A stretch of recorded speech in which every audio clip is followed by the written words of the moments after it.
The world population has increased from 1 billion in 1800 to 7.7 billion in 2019. It took nearly 7 centuries for the population to double from 0.25 billion in 800 AD to 0.5 billion in 1550 AD. The fastest doubling of the world population happened between 1950 and 1987, from 2.5 billion to 5 billion in just 37 years, with a peak population growth of 2.1% in 1962. The world will hit 10 billion population by 2056. Since its inception in 2015, the 2030 Agenda for Sustainable Development Goals adopted by the United Nations has provided a blueprint for shared prosperity in a sustainable world, a world where all people can live productive, vibrant, and peaceful lives on a healthy planet. The combination of peaceful people and a prosperously green planet would be the ideal recipe for harmony and balance. On December 11, 2014, the United Nations General Assembly resolved to observe June 21st as the International Day of Yoga every year. Incidentally, the resolution mentions 4 important reasons for introducing the International Day of Yoga. The first reason is choice. Noting the importance of individuals and population making healthier choices and following the lifestyle patterns that foster good health. Second reason is control. Understanding the fact that global health is a long-term development objective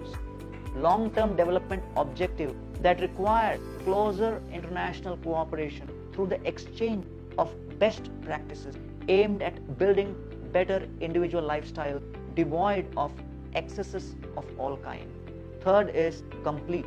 Recognizing that yoga provides a holistic approach to health and complete well-being. And fourth is communication.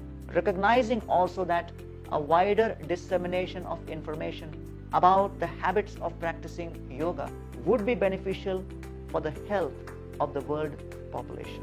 In essence, the UN resolution encompasses that celebrating the International Day of Yoga on June 21st would help people in making better choices by global communication of the practice of yoga and benefits of yoga to experience complete health.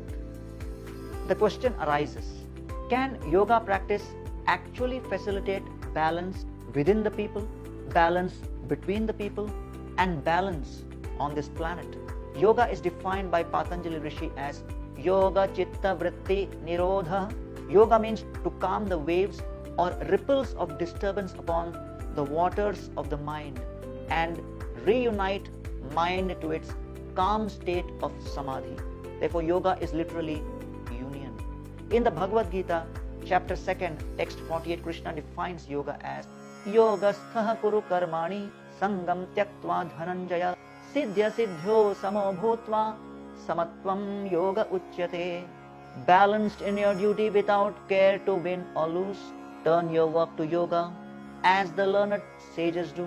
Krishna also says famously in the next verse, Karmanyeva adhikaraste ma phaleshu kadachana ma karma phala heturbhu ma te sangotsva akarmani. Krishna says, always do your work, Arjuna, but do not claim its yield, neither think yourself in charge, nor flee from the battlefield. Yoga emphasizes on increasing one's awareness. We are living in a world where we are constantly bombarded by weapons of mass distraction. Smartphones, electronic recorders and notebooks, headphones, GPS devices, electronic billboards, wall-to-wall televisions, crowds, etc. To the human brain, any distraction means novelty, and everything new is associated with an increase in dopamine levels, the neurochemical associated with pleasure and reward. A recent study conducted by Microsoft in 2017 found that the average human attention span reduced to 8 seconds from 12 seconds in 2012. The human attention span is now less than that of a goldfish, which is 9 seconds. The number of internet users globally increased from 413 million in 2000 to 4.62 billion in 2020 with a global penetration of 58.7%. 65% of internet users in India use the internet daily. Although only 39% of the world population has internet access, the internet addiction rate is 6%, which is around 420 million people across the world are addicted to the internet. 12% of the websites on the internet have pornographic content, which translates to around 2.3 billion pornographic pages in 2018.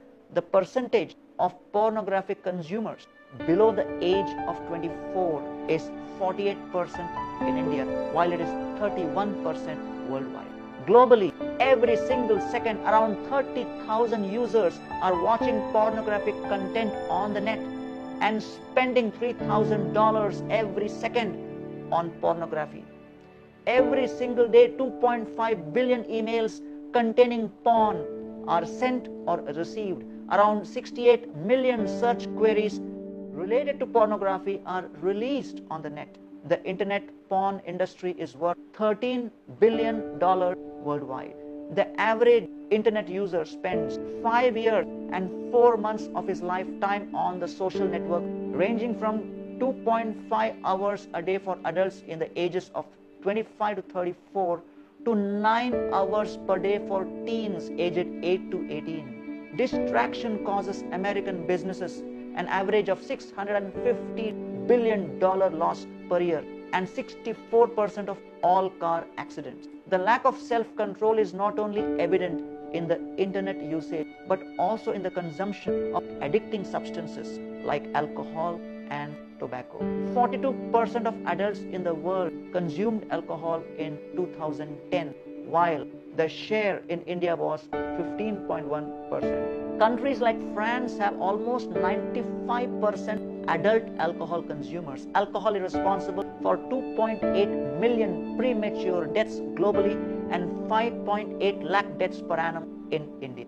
Smoking killed an estimated 100 million people in the 1900 to 2000 period and is estimated to kill 1 billion people in the 2000 to 2100 period. Globally, smoking causes 6 million deaths every year, which translates to 1 death every second. The impact of a global population with a lack of self-restraint and self-control is not limited to damage to human society alone. The impact on the environment due to such a reckless approach toward sense enjoyment is humongous.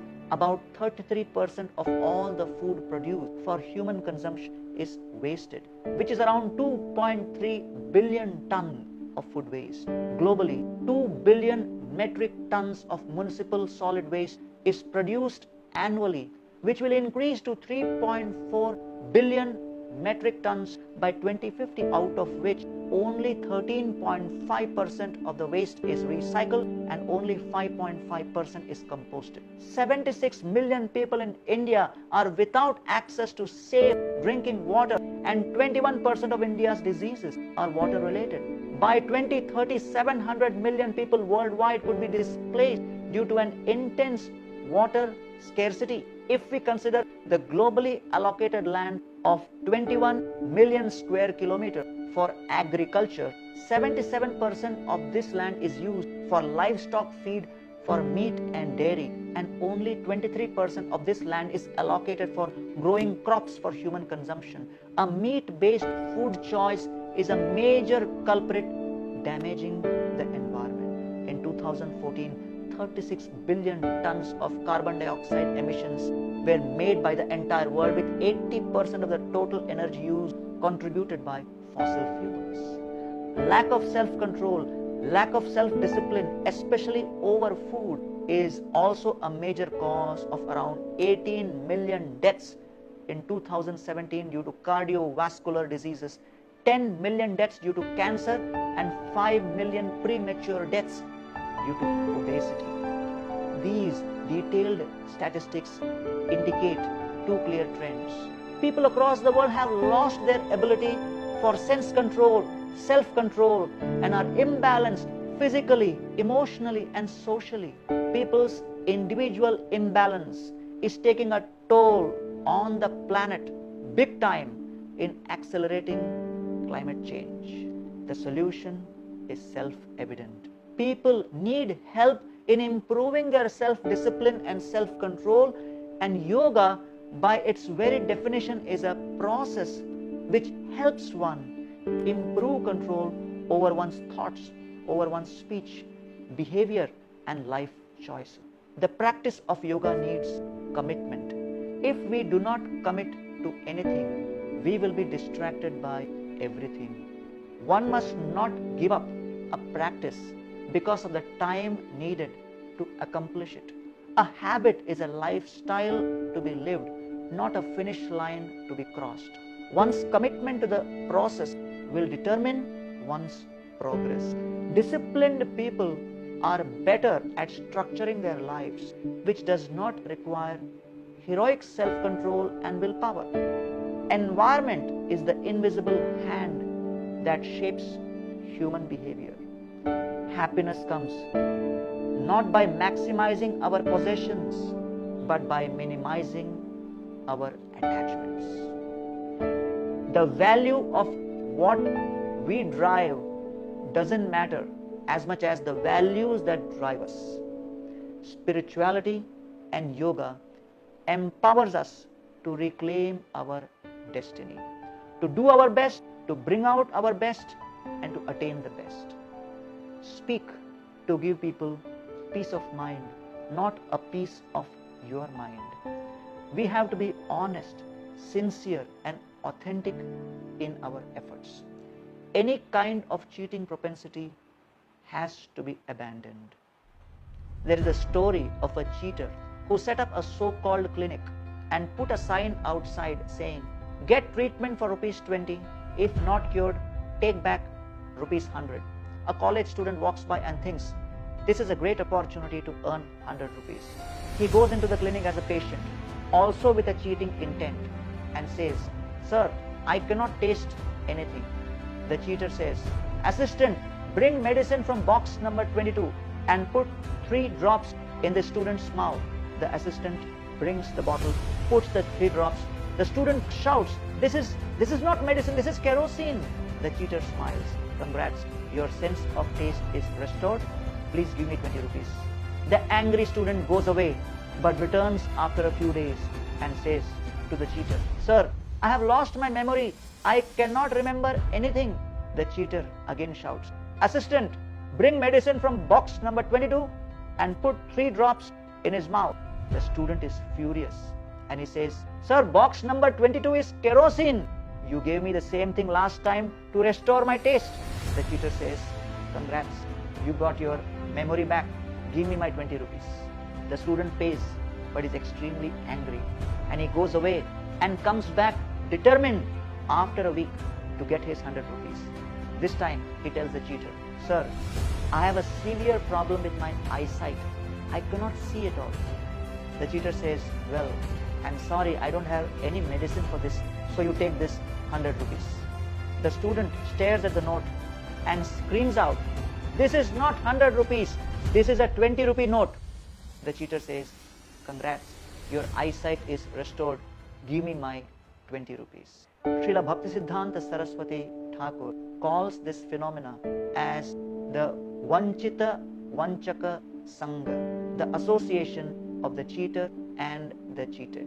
One must therefore approach the practice of yoga with the sincerity and the intensity of an honest practitioner.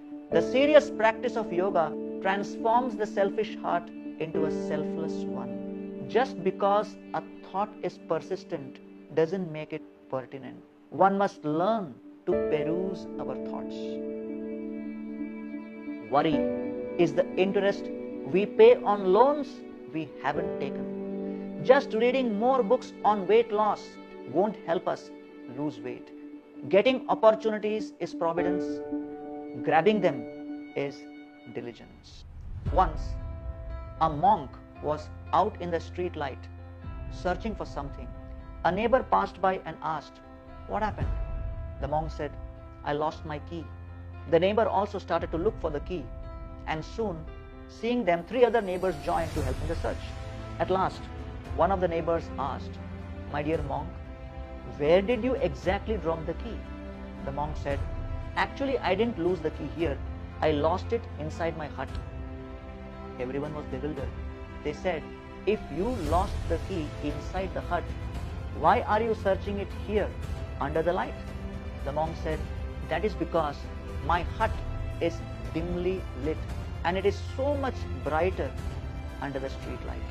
The neighbors laughed. The monk replied, When you lose money, when you lose a job, when you break a relationship, you lose it outside in the world. Then why do you lose your peace of mind within and feel sad? And if you lose your peace of mind within, then why do you not try to research the lost joy and peace within the mind and rather keep searching for it elsewhere, outside? You avoid looking inside yourself because the light is dimmer and it is more inconvenient. Our choice has a louder voice than our voice. What we do speaks louder than what we say. If you don't stand for something, you will fall for anything. Not all of us can do great things, but we can do small things with great love. For every minute you are angry, you lose 60 seconds of happiness. Life is like riding a bicycle. To keep your balance, you must keep moving. Success is not final. Failure is not fatal. It is the courage to continue that counts. Everyone thinks of changing the world, but very few think of changing themselves. It is what you read when you don't have to that determines what you will be when you can't help it. The French newspapers reported the death of a man in Cannes, in France, in 1888. One newspaper reported with the headline, The Merchant of Death is dead. Actually, Ludwig Nobel had died, but the newspapers, by mistake, mentioned the name of his brother, Alfred Nobel, the inventor of dynamite, as dead. When Alfred Nobel read these headlines, he asked himself, Is this how I wish to be remembered? And it is speculated that this incident inspired him to set aside a major part of his wealth for the famous Nobel Prize, to avoid this kind of a posthumous reputation. Wealth is the power to choose. Financial wealth is the power to choose how to spend money. Social wealth is the power to choose whom to spend time with. Time wealth is the power to choose how to spend your next moment. Mental wealth is the power to choose how to spend your attention. We must develop the art of getting things done and also the art of leaving things undone. The wisdom of life consists in eliminating the non-essentials. The place to improve the world is first in one's heart, head and hands, and then work onward from there. New goals don't deliver new results. New lifestyles do. And a lifestyle is not an outcome. A lifestyle is a process. All of your energy should go into building better habits, not chasing better results. The cost of your good habits are in the present. The cost of your bad habits are in the future. There are 3 things you cannot buy. Fitness. You have to keep fit whether you are rich or not. Second is diet. You cannot pay someone to be on a diet for you. And third is a spiritual discipline. No one can look after your soul but yourself. Discipline is a fusion of intention with action. Just as our foods add to our physical weight, our thoughts add to our mental weight. So choose both very carefully. Krishna reveals in chapter 6 Bhagavad Gita on how the process of yoga helps one to accomplish mastery over one's mind and senses. Yada viniyatam chittam atman evavatisthate nisprah sarva kamebhyo yukta ityuchyate tada. Mind in perfect discipline and fixed in pure transcendence, able yogis trade their lust for inner independence.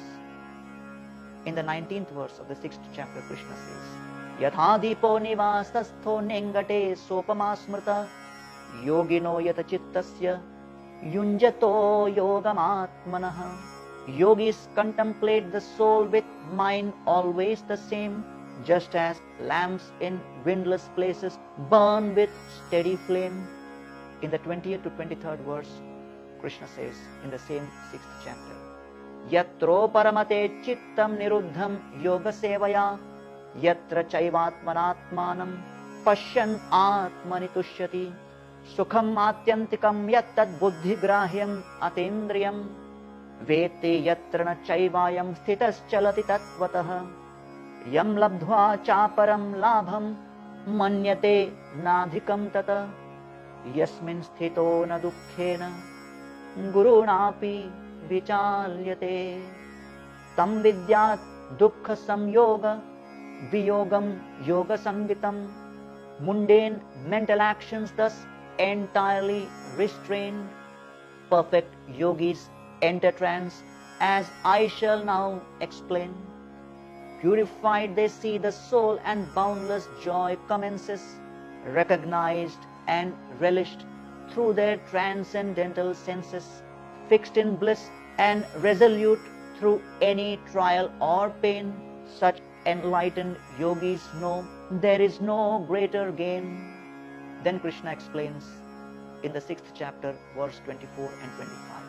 Sanishchayena yoktavyo yogo nirvinna chetasa sankalpa prabhavan kamans tyaktva sarvan asheshata manasaivendriya gramam viniyamya samantata shanair shanair uparamet buddhya dhriti grihitaya atma samstham manah kritva na kinchit api chintayet. Deeply fixed in yoga with complete determination, use the mind to curb desire and all speculation. Fixed upon the soul alone with no mental affliction, step by step one enters trance with wisdom and conviction.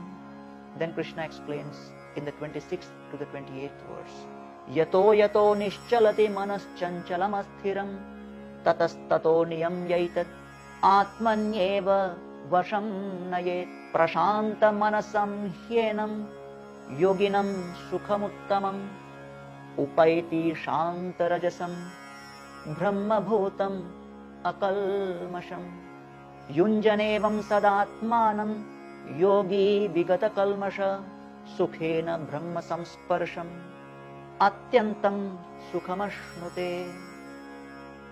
Fleeting and unsteady minds meander here and there.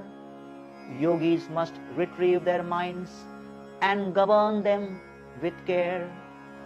Mind and passions set at ease, one feels great ecstasy. Former sins give way to show one's true identity. And then Krishna concludes in texts 46 and 47 of the 6th chapter. Tapasvibhyodhiko yogi jnanibhyopi matodhika karmibhyaschadhiko yogi tasmat yogi bhavarjuna yoginam api sarvesham madgatenantaratmana shraddhavan bhajate yomam same yukta tamo mataha. Yoga is appropriate for any situation more than mere austerity or wealth or speculation. Be detached from the results, not from the goals. Setting goals increases our focus. Worrying about results takes away our focus. To relish satisfaction, replace expectation with appreciation. Being deeply loved by someone gives you strength, while loving someone deeply gives you courage. Logic will take you from A to Z, while imagination will get you everywhere. Life can only be understood backwards, but life must be lived forwards. Faith is taking the first step even when you can't see the whole staircase. Talent hits a target no one else can hit. Genius hits a target no one else can see. Attitude is greater than accomplishment. One's flexibility, selflessness, forgiveness, obedience, and dependence on the Supreme in provoking situation makes one noble. This is the essence of yoga, which facilitates harmony, a sense of restraint and responsibility within a person, real love and affection between people, a sense of respect towards the planet, and a commitment to reduce, reuse, and recycle in one's lifestyle choices and habit. I hope this message helps you imbibe the spirit of harmony and balance on the occasion of the International Day of Yoga. Greetings and best wishes from Govardhan Eco Village and the Govardhan School of Yoga.